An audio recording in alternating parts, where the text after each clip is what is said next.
Benny and Josh Safdie have officially split up creatively. Wonka is still #1 at the box office, and the Golden Globes are tonight. Let's get into this week's movie news on Raiders of the Lost podcast. Hello, everyone, and welcome back to the show. James and I are in separate continents, but we're still recording this all the way in England. I'm out here working on a friend's movie, and it's been a crazy and fun weekend so far. And it's been grueling and exhausting, and been the mud and the rain for the last 2.5 days, but it's been super fun. And we started shooting on Monday, but we got to get to this news because there's some interesting things. I just looked at the document. I've been working all day on. No, yeah.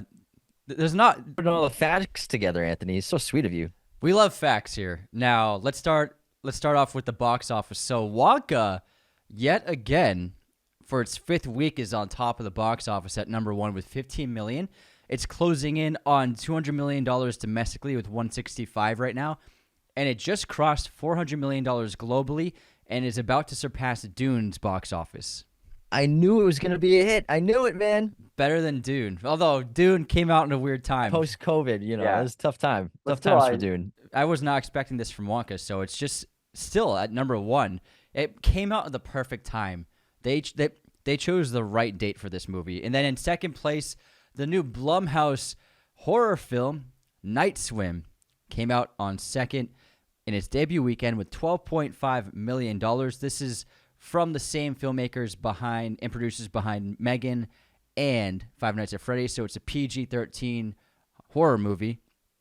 I'm telling you, they've just turned that into a money-making machine. They've created their own horror genre with the PG-13 right now, I feel like. Although this seems to be the poorest received that they've done so far, because I'm seeing nothing but horrible reactions to this film. And I always thought the trailer looked absolutely terrible. You mean the demon hiding in the pool? The haunted swimming pool. But everyone I know who's seen this film, their reactions are very poor. So I'm not going to be putting this on my watch list. I will not be going to the theaters to see this. I don't know about you.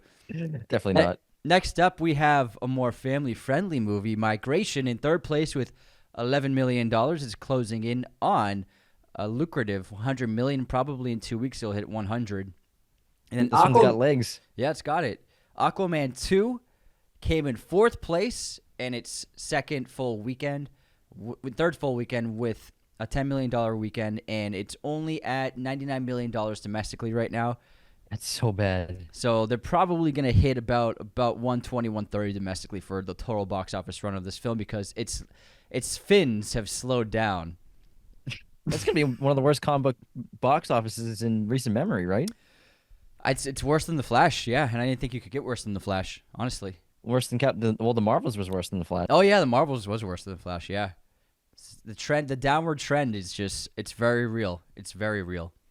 And then surprisingly, George Clooney's film The Boys in the Boat has had some legs this Oscar season with $6.5 million in its third weekend, and it's at $34 million for its domestic total, so it's already a profitable film. So people love sports movies. I've been meaning to see that one. I want to see this one. It got good reaction so far, so I'm adding it to my watch list. But yeah, very good. 8% on Rotten Tomatoes. Yeah, I mean, yeah, and it's got a 7.5 on IMDb, I think, so people are really liking it. And then to round out the box office, we have The Color Purple with a $4 million weekend in sixth place, and it is closing in on $55 million for its domestic total run so far. That's it for the box office. Yeah. They all popped, although I'm not sure Mean Girls will pop. All right. Well, top stories right now. Golden Globes are tonight, 5 p.m. Pacific Standard Time on CBS Paramount Plus. Presenters include our Boston boys, Matt Damon and Ben Affleck. They're going to be announcing together. I hope so. Are they going to? Yeah, together. Dua Lipa, Michelle Yeoh, Shamik Moore, Oprah Winfrey, Orlando Bloom, Hugh, Daniel Kaluuya, Jodie Foster, and many more. I won't be tuning in because I'll be busy, but I'm sure a lot of y'all will. Yeah, so again, it's going to be airing on CBS at 5 p.m. Pacific time, and also on Paramount Plus if you have Paramount Plus. And just a real quick list of some of the nominees. So for Best Picture, the films up for Best Picture are Killers of the Flower Moon, Anatomy of a Fall, Maestro, Oppenheimer, Past Lives, and The Zone of Interest.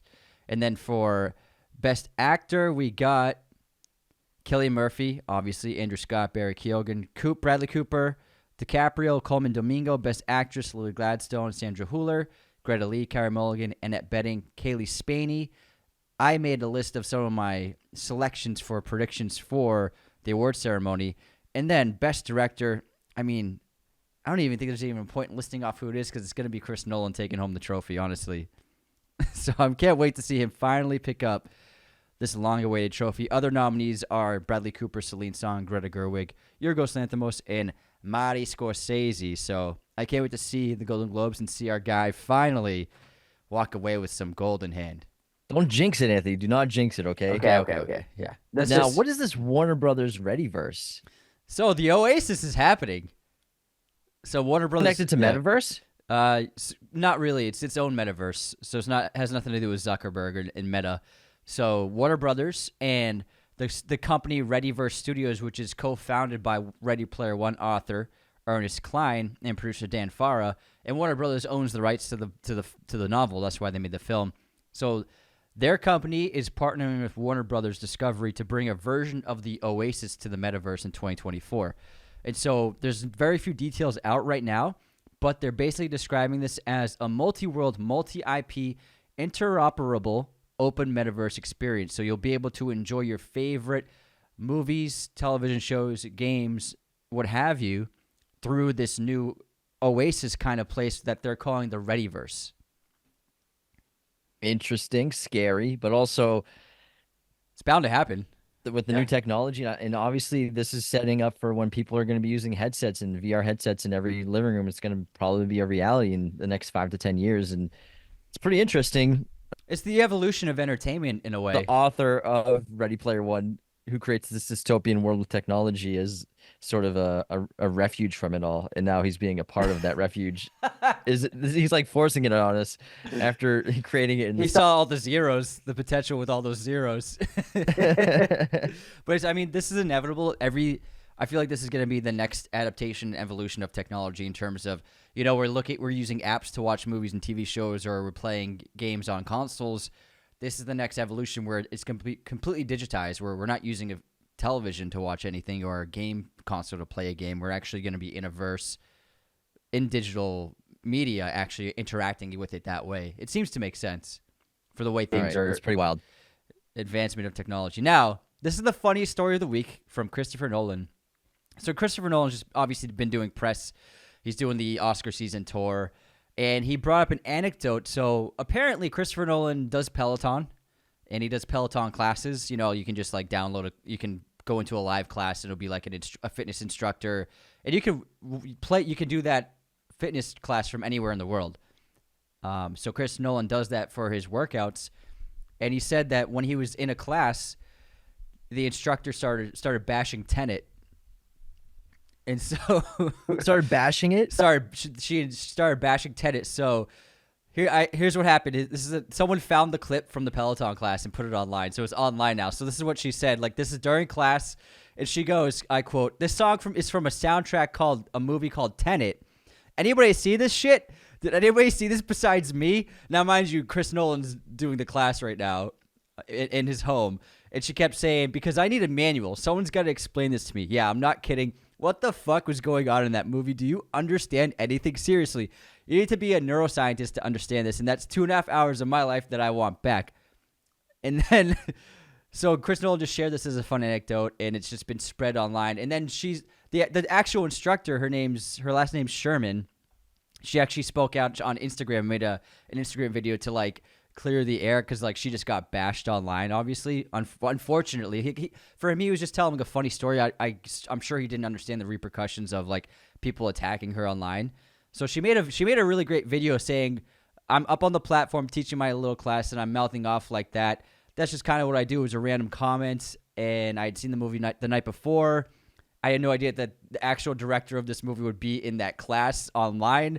But yeah, that's what happened. It seems like something that would happen to me. And then she finished her video with a message for Chris Nolan saying, "I may not have understood a minute of what the hell was going on in Tenet. That shit went right over my head, but I have seen Oppenheimer twice, and that's 6 hours of my life that I don't ever want to give back. So, Mr. Nolan, I'm inviting you to my class. Come take a ride with me in the Peloton studio.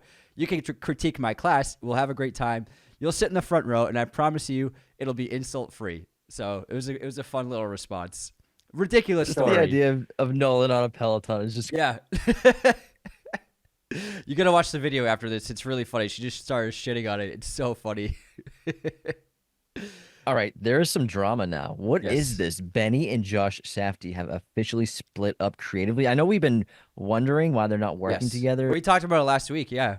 but I didn't think it was going to be a creative split. Do you have any information on this? So this is actually coming directly from Benny Safdie, who said that they both want to pursue different things. They want to have different career trajectories, and they have different projects they want to work on. And it doesn't seem like the collaboration isn't quite right anymore for what they both want to do. They both want to just do very different projects. And Safdie's having a great acting career. Benny's having a great acting career coming up right now too. So I'm sure he wants to focus that for about half of his time. Plus, he just worked on The Curse with Nathan Fielder, so he's busy doing that. Unfortunately, this is actually probably going to put a big break and pause on the upcoming Adam Sandler film they were working on. So it was previously announced this year that they were working on another collaboration with Adam Sandler following up Uncut Gems, with both of them directing and writing. However, that's project Anthony, Uncut Jobs. Uncut Jobs. How could I forget? So that project, unfortunately, is put on pause and hiatus for the moment. So we're not sure what's going to happen with that project. Obviously, Benny Safdie just announced his next film is going to be with Dwayne "The Rock" Johnson in a UFC MMA movie. However, Josh Safdie, we're not sure what he's going to be doing next right now, because the Adam Sandler project was his previous project. Yeah, he's directing that MMA movie with The Rock. So, man, well, it doesn't seem like a brotherly split. Like, oh my God, I hate you. I can't stand you. No, yeah, they're going in different directions. Benny's just such a huge in-demand actor right now. I mean, I don't blame him for wanting to pursue that as well as Josh pursuing directing by himself. So it seems like maybe it was inevitable. And not everyone has to be the Coen brothers, just if they're a pair of filmmakers, you know what I mean? And the Coens even just made films on their own too. But, and a lot of people were saying online, well, if we're finally going to see who really had the juice all along. I don't think so. I think they're both brilliant. So I think both of them independent directing careers are going to be fantastic. And I'm not sure it'll be fair to compare. The last thing I want to do is compare their movies as they come out. You know what I mean? Yeah, well, we don't even know if Benny will continue to direct movies. He might just act for a while. No, Benny's making that movie with The Rock. Oh, he's making the Benny. Yeah, he's The making Rock? that. Josh doesn't have. No, so Josh's next film was going to be the Adam Sandler movie, but that's stopped now. Oh, maybe he's pissed now. No, I don't know about that. That's Hollywood. Projects fall apart all the time. There's a million movies that never got made that were in development, you know? That's a good point. The way it is. All right, Jordan Peele made a comment about his next movie. So he says he's been working on his new idea, and he's more excited for it than anything he's done before. And he said that if he gets it right, it'll be the best thing he's ever done. And he did say, however, that it was rough during the strike because he wasn't allowed to write. And so he didn't do any writing during the writer's strike whatsoever. But then since it ended, he's just been in full gear writing on that project again. Do you think every writer really stopped writing? Do you think No.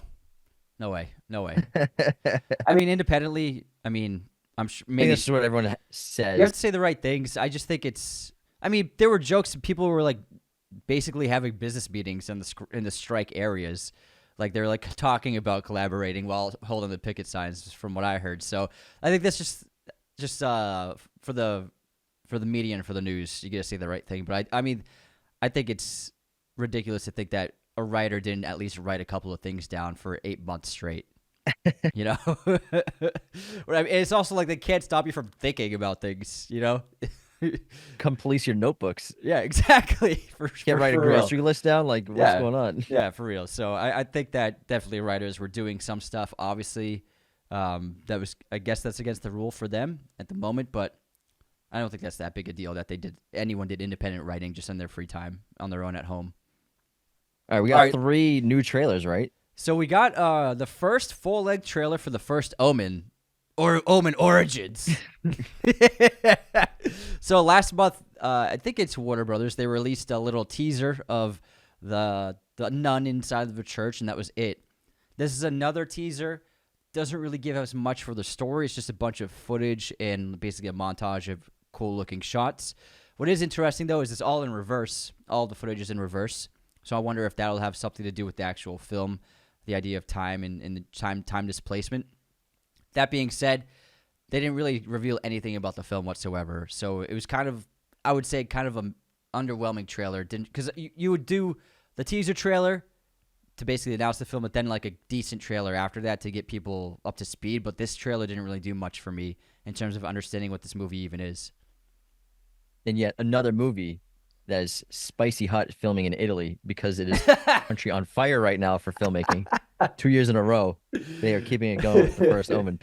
Everyone's shooting in Rome. Everyone. Oh my God. So hot, Rome's so hot right I now. wonder what the tax break must be there because there are so many productions filming in Italy. I'm sure that they wanted to, because tourism's so important to that economy. They were like, we need to get this scene on every screen possible to get people more enticed to come to Italy after COVID. All right. How was the new Lisa Frankenstein trailer? I haven't watched it. The new Lisa Frankenstein trailer showed more of the story. It's pretty charming, and we understand that from watching this trailer that Lisa, after resurrecting this zombie man, they end up going on a killing spree, and they're basically, it's like kind of like vigilantism are the people they're killing. It's like generally badly behaving men that they're like she's killing and then burying with the help of her Frankenstein. It seems like a vigilante kind of movie. It's interesting, but it's very funny. It looks very funny. It looks very charming. I didn't know it was going to be vigilante. I thought they were just actually killing people or just being murderers. No, yeah. So they're like murdering. Remember that movie Teeth? Yeah. Yeah, it's kind of like that, I think. All right. Where she's killing guys that are trying to harass her. And then we finally, after a long time waiting, finally got the full-length trailer for the upcoming new season of True Detective Season 4, Night Country, starring Jodie Foster. This looks really cool. Great cinematography. Really intriguing looking story, yeah. And I love anything set in Alaska. It's such an interesting landscape and place. It's like this part of the country that very few people even live in. It's so isolated. So I think that's a fascinating location for any kind of film or TV show. And this trailer really hit the spot. I'm excited for this. It looks like a lot of fun. Really, in a lot of ways, harkening back to the first season. You can tell with symbology, with the intense mystery, with the idea of the questioning of maybe there's supernaturalism whatsoever. But I think that the trailer is very strong. All right, now Gerard Butler is reprising his How to Train Your Dragon role for the live-action remake. He plays what character in the movie? He plays the dad. Okay, he plays the leader of the community.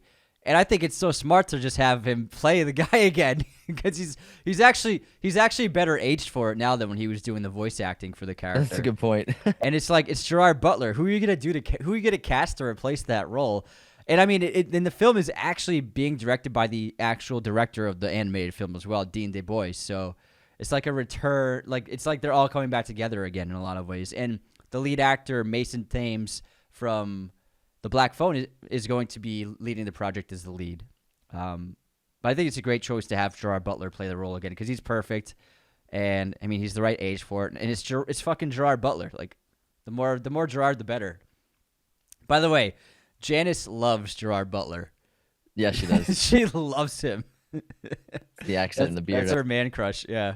All right. So going back to the Safdies, The Rock actually spoke out about why he's doing a small A24 film because if you remember, like the last 10 years, he's always been talking about, being the biggest star alive and making the biggest movies possible and just trying to be as successful and build a huge empire.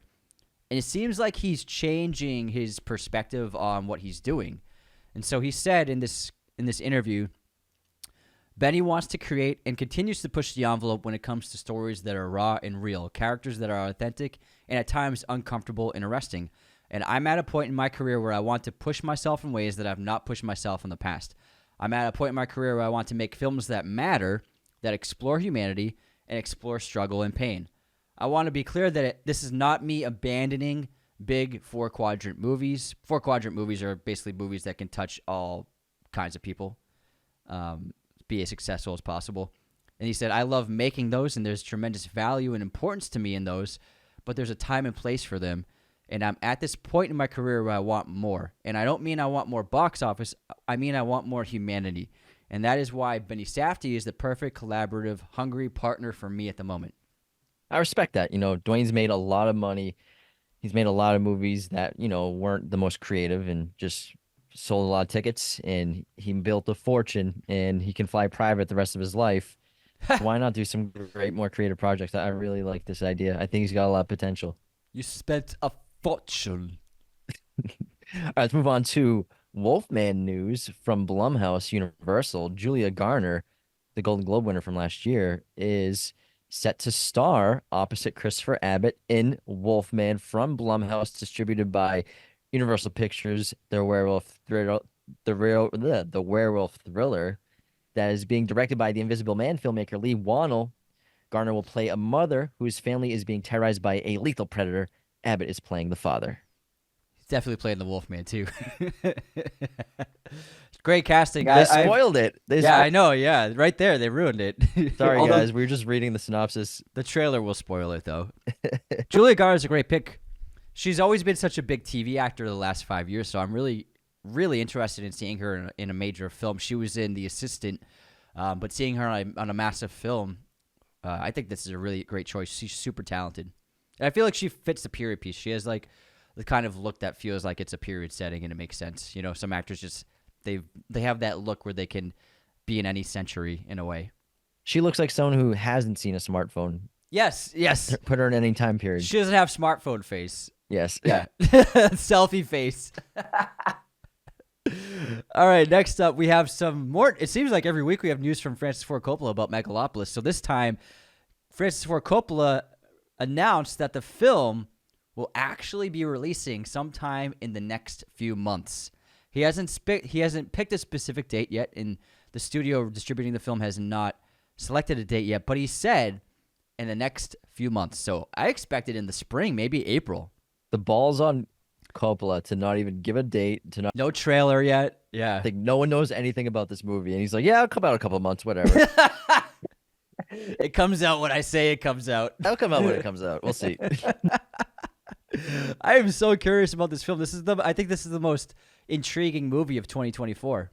Me too, right now. I can't think of a movie that just is more interesting and confounding, and it makes me so curious. Yeah, I'm so curious about this because it's a brilliant concept. It's Rome never fell, and so the Roman Empire is still a giant technological marvel, and it flourished as the ages went on. And it's interesting. There's actually some behind the scenes photos people got of the cast and their wardrobe and the hair. It's like modern Roman. It's really interesting. Like Adam Driver has the Caesar cut, but he's got like a modern looking suit. But it has like the Roman feel to the suit, the cut of it. It's just very interesting. I'm really looking forward to seeing the tone because I think it's fascinating to think of stuff like what if that empire never fell and became a Goliath in industry and technology and advancement. So I'm so curious about that movie. Well, you can say that there's ways that they were more advanced than us back then. Oh, yeah, absolutely. Now, let's move on to the BAFTA Awards, which are happening on February 18th next month. They have a host, David Tennant, the Doctor. I've never seen the BAFTAs, but now I want to watch it because he's hosting. He'll be hosting. This is such a good selection. I think he's so charismatic and fun. I think he's going to destroy the BAFTAs. I think he's one of the best hosts I've seen in years, clearly. Yeah, now, because, man, I've never seen a BAFTA Awards, but I'm definitely going to put this on my radar. All right, next up, speaking of Adam Driver, who's in Megalopolis, Michael Mann spoke out again on Heat 2, saying that they're planning to film in the middle of this year. So expect Heat 2 next year in 2025 for sure. Hell yeah. And I'm just waiting on bated breath to see who else they cast in that movie. I can't wait to actually find this out. Now we have some technically Cillian Murphy news now. Our final update of the week, which is related to Peaky Blinders. Peaky Blinders. He has revealed that the script for the movie is almost done and that they plan to film it mid this year, 2024. Now, will this be Cillian's next movie coming out? Or is he filming something right now? I'm not sure if he's filming anything right now. I think he might have taken a long time off after Oppenheimer. Because I'm so curious what he's gonna do next because he's gonna be the biggest star. He's the biggest star alive. So it's interesting. I'm on his IMDb right now. Nothing. Trying to see what he's got in production as an actor, and I can't see. He is okay. So he has one that's abandoned though. He has one in production right now with Tim Mialantis as director, who directed a bunch of UK movies. That's what he has next coming up with Sharon Hines, Emily Watson, Eileen Walsh. So just a who's who of UK actors, Irish actors. Oh man, Killian's gonna blow up. Well, it's the same thing with I was looking at Dominic Sessa's IMDb, but he's the supporting actor in The Holdovers. Nothing's been announced for someone like that situation. When someone's about to blow up, he's gonna get nominations probably for an Oscar as well. Mm-hmm. Their agents and management teams, they like to wait to see. Maybe he'll win an award, and if not, he'll at least get a huge amount of press, and then they'll start looking into what's he gonna do next. And then they can get huge offers because he'll be so in demand. And so for something like that, he and his team have probably been waiting until the end of the award season to move on to his next decision as an actor, because he's gonna have so many choices as an actor after this Oscar season. I absolutely agree. And that wraps our movie news, and I'm absolutely exhausted. So You look like it, man. Get some sleep. sorry if I sound tired. I'm rocked. I got to eat something, then pass the F out. We've had a crazy couple days. Tomorrow we're going to be doing a lot of driving and traveling, but it's been a lot of fun. I'll keep you all updated and everything. I had a long day too. I just read a book and just chilled with Juno. It's been exhausting. All right, but episodes this week, what do we have coming out? We have some bangers, right? Oh yeah, we got some bangers. Always. Schedule, because we want to keep you all informed. So obviously Monday is January 8th, and that's an episode that you edited, isn't it? It is indeed. It's going to be Ocean's Trilogy, which is a great episode. So we broke down the entire Ocean's Trilogy. And then Wednesday is Twilight. Oh my God, it's so funny. Twilight was a great episode. It was a great episode. So a couple of bangers for you this week, everybody. Yeah, I'm really looking forward to everyone seeing those. All right. Well, that wraps movie news. Become a patron at patreon.com/Raiders of the Lost Podcast.